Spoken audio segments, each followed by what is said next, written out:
Welcome to సర్కార్ TV. నేను మీ మధు. ఆంధ్రప్రదేశ్ రాష్ట్రంలో ప్రజారోగ్యాన్ని మెరుగుపరిచే దిశగా ముఖ్యమంత్రి నారా చంద్రబాబు నాయుడు నేడు చారిత్రాత్మకమైన అడుగు వేశారు. 30 ఏళ్లు దాటిన ప్రతి ఒక్కరి ఆరోగ్యాన్ని దృష్టిలో ఉంచుకొని సంజీవని పథకాన్ని ఆయన తన నియోజకవర్గం కుప్పంలో పైలట్ ప్రాజెక్టుగా లాంఛనంగా ప్రారంభించారు.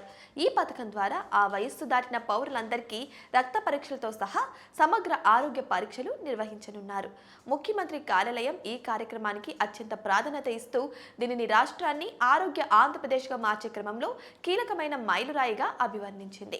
అయితే ఈ సంజీవని పథకం యొక్క ప్రధాన లక్ష్యం అనారోగ్య సమస్యలను ముందుగా గుర్తించడం. ఎటువంటి లక్షణాలు కనిపించకముందే సాధారణ రక్త పరీక్షలు, ఇతర అవసరమైన పరీక్షలు నిర్వహించడం ద్వారా డయాబెటీస్, రక్తపోటు, గుండె జబ్బులు వంటి దీర్ఘకాలిక వ్యాధులను ప్రాథమిక దశలోనే గుర్తించే అవకాశం ఉంది. తద్వారా వారికి సకాలంలో చికిత్స అందించి ఆ వ్యాధులు తీవ్ర స్థాయికి చేరకుండా అరికట్టవచ్చని ప్రభుత్వం భావిస్తుంది. ఈ ముందస్తు పరీక్షల విధానం ప్రజల జీవిత కాలాన్ని పెంచడంతో పాటు వైద్య ఖర్చుల భారాన్ని కూడా తగ్గిస్తుందని వైద్య ఆరోగ్య శాఖ అధికారులు ఆశాభావం వ్యక్తం చేశారు. కుప్పంలో విజయవంతంగా అమలు చేసిన అనంతరం ఈ ప్రతిష్టాత్మక పథకాన్ని విస్తరించేందుకు ప్రభుత్వం స్పష్టమైన కార్యాచరణ ప్రణాళికను సిద్ధం చేసింది.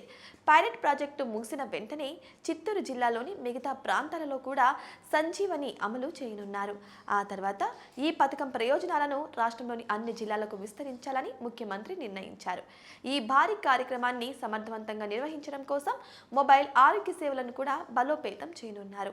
ఈ ఆరోగ్య పరీక్షలను ప్రజలకు మరింత అందుబాటులోకి తీసుకురావడానికి సీఎం చంద్రబాబు నాయుడు ఒక కీలక ఆదేశాన్ని జారీ చేశారు.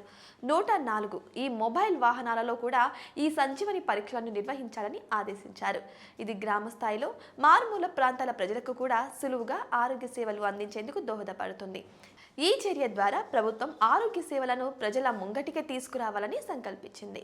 సంజీవని పథకం పూర్తి స్థాయిలో అమల్లోకి వస్తే దేశంలోనే ఆరోగ్య భరోసా విషయంలో ఆంధ్రప్రదేశ్ ఆదర్శంగా నిలిచే అవకాశం ఉంది.